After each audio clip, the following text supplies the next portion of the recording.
آج انشاءاللہ مسئلہ سمجھا کے جاؤں گا.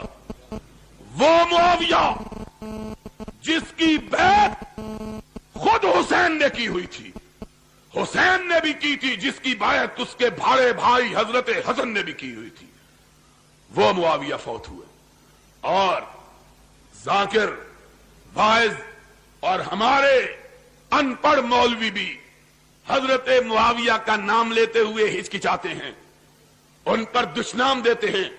ان سے جا کے پوچھو کہ جاؤ، ہم تو ثابت کر رہے ہیں صدیق و فاروق و عثمان کی خلافت کو، لیکن اگر تم ہم سے پوچھتے ہو تو ہم کو یہ بتلاؤ کہ مسئلہ صرف صدیق، فاروق اور عثمان کا نہیں، بلکہ تمہارے دو معصوم اماموں نے تو حضرت معاویہ کی امامت کو بھی مانا ہوا ہے، حضرت معاویہ کی خلافت کو بھی تسلیم کیا ہوا ہے.